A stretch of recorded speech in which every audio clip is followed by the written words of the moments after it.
Oração. Capítulo 32. Fé e oração. A fé é a confiança em Deus, ou seja, a crença de que Ele nos ama e conhece perfeitamente o que é bom para nós. Assim, a fé leva-nos a escolher o seu caminho em vez do nosso. Em vez da nossa ignorância, ela aceita a sua sabedoria. Em vez da nossa fraqueza, aceita a sua força. Em lugar da nossa pecaminosidade, aceita a sua justiça. A nossa vida e nós próprios já somos seus. A fé reconhece essa posse e aceita as bênçãos que dela advêm. A verdade, a correção e a pureza têm sido designadas como segredos do êxito na vida. É a fé que nos coloca na posse destes princípios. Todo bom impulso ou toda a boa aspiração é um dom de Deus. A fé recebe de Deus a única vida que pode produzir os verdadeiros crescimento e eficiência. Deve ser tornado muito claro como exercer a fé. Para toda a promessa de Deus há condições. Se estamos dispostos a fazer a sua vontade, toda a sua força é nossa. Qualquer dom que Ele prometa está na própria promessa. A semente é a palavra de Deus. Lucas 8, verso 11. Tão certo como o carvalho está na bolota, o dom de Deus está na sua promessa. Se recebemos a promessa, temos o dom. A fé que nos habilita a receber os dons de Deus é em si mesma um dom, do qual uma certa medida é comunicada a todo o ser humano. Ela cresce quando exercitada no apropriar-se da palavra de Deus. Para fortalecer a fé, devemos com frequência pô-la em contato com a palavra. No estudo da Bíblia, o estudante deve ser levado a ver o poder da palavra de Deus. Na criação, Ele falou e tudo se fez. Ordenou e tudo passou a existir. Salmo 33, verso 9. Ele chama as coisas que não são como se já fossem. Romanos 4, 17. Pois quando Deus as nomeia, elas existem. Quantas vezes os que confiaram na palavra de Deus, apesar de por si mesmos se encontrarem totalmente desamparados, resistiram ao poder do mundo inteiro? Enoque, puro de coração e de vida santa, manteve firme a sua fé na vitória da justiça contra uma geração corrupta e escarnecedora. Noé e a sua casa contra os homens da sua época, homens de grande força física e mental, mas da mais baixa moral. Os filhos de Israel junto ao Mar Vermelho, uma multidão de escravos desamparada e aterrorizada contra o mais poderoso exército da mais poderosa nação da terra. Davi, como um jovem pastor de gado, teve de Deus a promessa do trono. Em oposição a Saul, monarca estabelecido e disposto a manter firmemente o seu poder. Sadraque e os seus companheiros no fogo e Nabucodonosor no trono. Daniel entre os leões e os seus inimigos nas altas posições do reino. Jesus na cruz e os sacerdotes e principais dos judeus forçando até o governador romano a fazer a vontade deles. Paulo, preso com grilhões e condenado à morte como criminoso no tempo de Nero, o tirano de um império mundial. Exemplos como estes não se encontram apenas na Bíblia. São abundantes em toda a história do progresso humano. Os valdenses e os huguenotes, Wycliffe e Hus, Jerônimo e Lutero, Tyndale e Knox, Zinzendorf e Wesley, como multidões de outros, têm testemunhado do poder da palavra de Deus contra o poder e as políticas humanas que apoiam o mal. Estes constituem a verdadeira nobreza do mundo.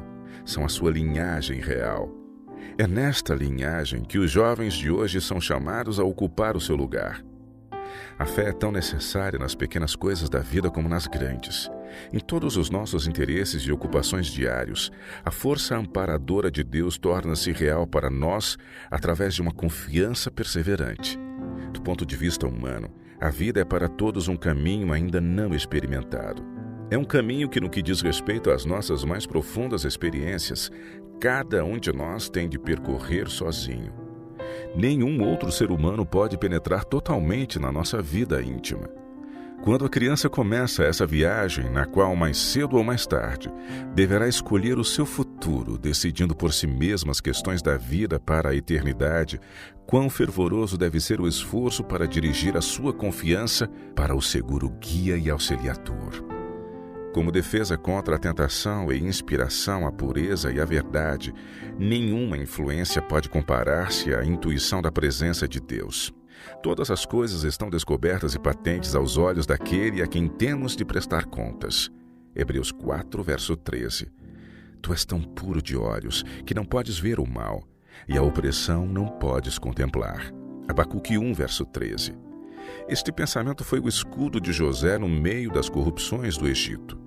Às seduções da tentação, a sua resposta inflexível era: como, pois, cometeria eu tamanha maldade e pecaria contra Deus? Gênesis 39, verso 9. A fé, se for acariciada, providenciará esse escudo para todo aquele que a possuir. Só a percepção da presença de Deus pode afastar o medo que transformaria num fardo a vida da criança tímida. Que ela fixe na sua memória a promessa: o anjo do Senhor acampa-se ao redor dos que o temem e os livra. Salmo 34, verso 7. Que leia a maravilhosa história de Eliseu na cidade da montanha, onde uma poderosa multidão de anjos celestiais o rodeou e se interpôs entre ele e as hostes de inimigos armados. Que ela leia como a Pedro na prisão e condenado à morte, apareceu o anjo de Deus e como passando pelos guardas armados, pelas portas maciças e pelos grandes portões de ferro com os seus ferrolhos e trancas, o anjo guiou o servo de Deus em segurança. Que ela leia também acerca daquela cena no mar, quando Paulo, como prisioneiro e a caminho de seu julgamento e execução, dirigiu aquelas notáveis palavras de ânimo e esperança aos soldados e marinheiros arremessados pela tempestade de um lado para o outro, exaustos pelo trabalho, pela vigília e pelo longo jejum. Mas agora vos admoesto a que tenhais bom ânimo, porque não se perderá a vida de nenhum de vós. Porque esta mesma noite, o anjo de Deus de quem eu sou e a quem sirvo, esteve comigo dizendo: Paulo, não temas, importa que sejas apresentado a César, e eis que Deus te deu todos quantos navegam contigo. Atos 27, de 22 a 24. Com fé nesta promessa, Paulo afirmou aos seus companheiros: pois nenhum cabelo cairá da cabeça de qualquer de vós. Verso 34. Assim aconteceu. Porque naquele navio houve um único homem por meio do qual Deus pôde operar. Todo aquele carregamento de soldados e marinheiros gentios foi preservado. Todos se salvaram em terra. Verso 44. Estas coisas não foram escritas apenas para que as pudéssemos ler e ficar admirados, mas para que a mesma fé que operava nos servos de Deus do passado possa também operar em nós. Da mesma maneira maravilhosa em que Deus operava naquele tempo, Ele agirá hoje, onde quer que haja corações de fé que sejam os canais do seu poder. Ensine-se a confiança em Deus aos que não confiam em si próprios e que por isso fogem dos cuidados e das responsabilidades.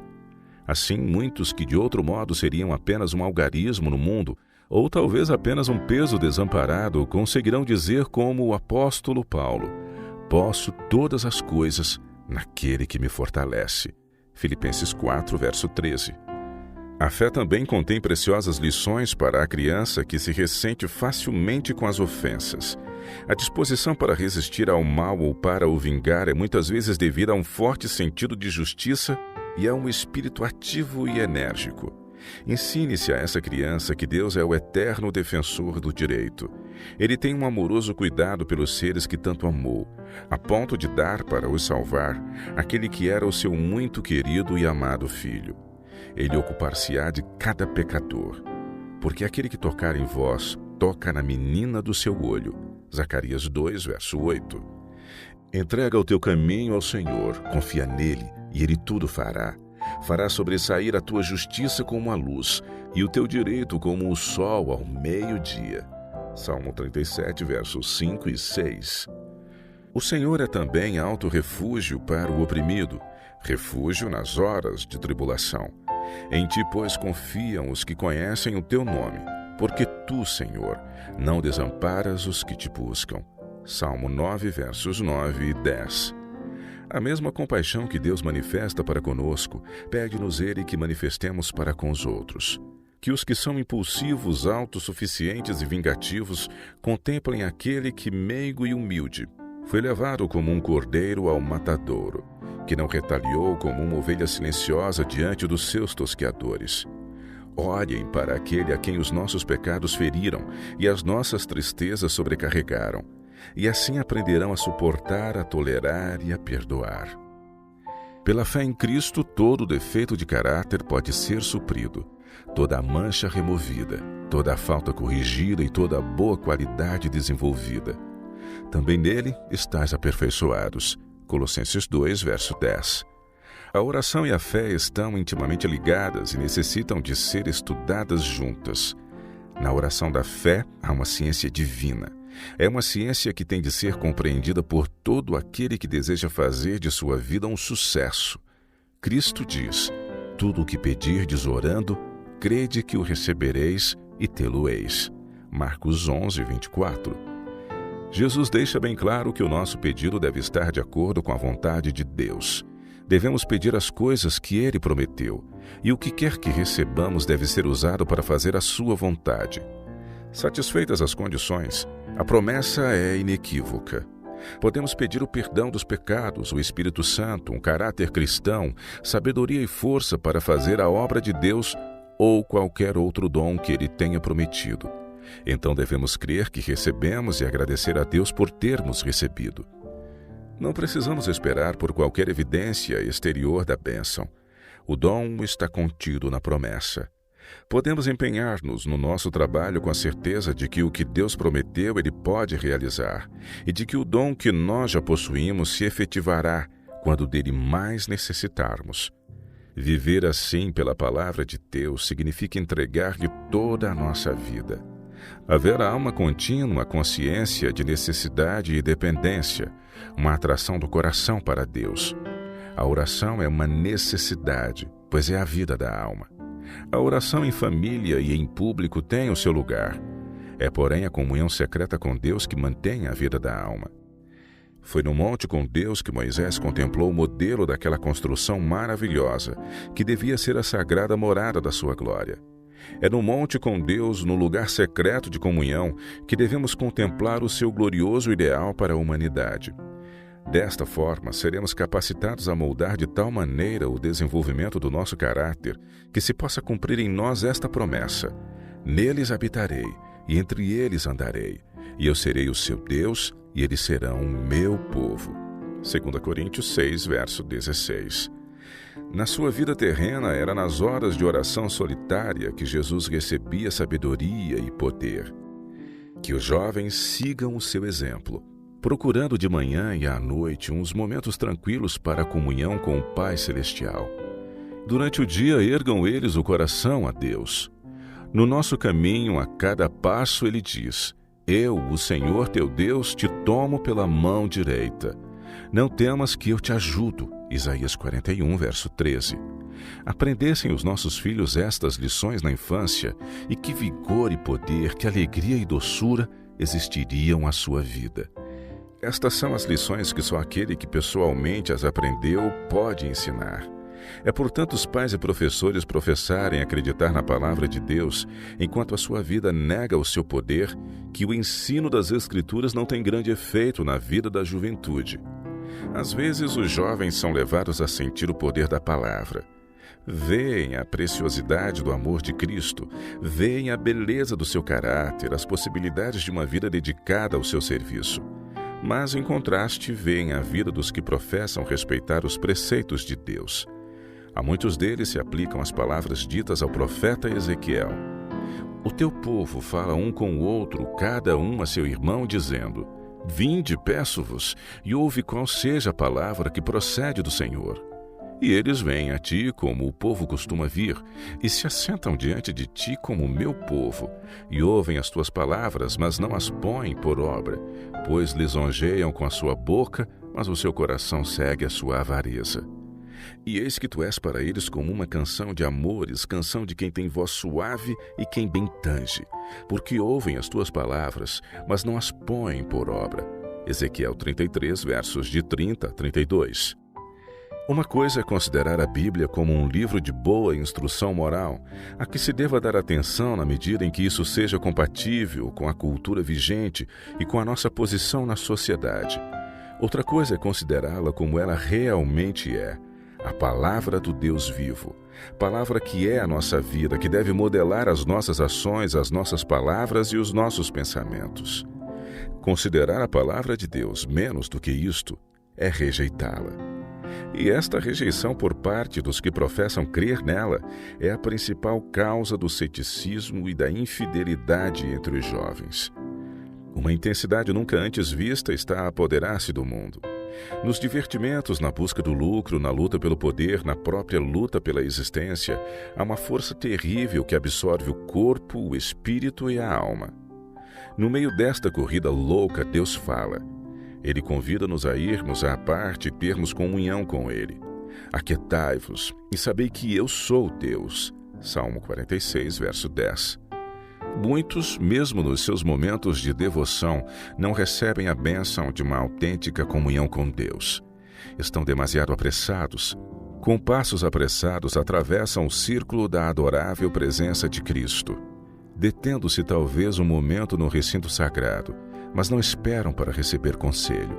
Não têm tempo para ficar com o divino mestre e regressam ao seu trabalho com os seus problemas. Estes trabalhadores nunca alcançarão maior êxito enquanto não aprenderem o segredo da força. Devem dar a si mesmos tempo para pensar, para orar e para esperar de Deus a renovação das forças física, mental e espiritual. Precisam da influência edificante do seu espírito. Recebendo-a, animar-se-ão de uma nova vida. O corpo exausto e o cérebro cansado serão renovados, e o coração oprimido será aliviado. A nossa necessidade não é de termos um momento de pausa na presença de Deus, mas de um contato pessoal com Cristo, sentando-nos na sua companhia. Felizes serão os nossos filhos e os alunos das nossas escolas, quando pais e professores aprenderem na sua própria vida a valiosa experiência descrita nas palavras de Cantares de Salomão. Como uma macieira entre as árvores da floresta, é o meu amado entre os jovens. Tenho prazer em sentar-me à sua sombra. O seu fruto é doce ao meu paladar. Ele me levou ao salão de banquetes, e o seu estandarte sobre mim é o amor. Cantares, capítulo 2, versos 3 e 4.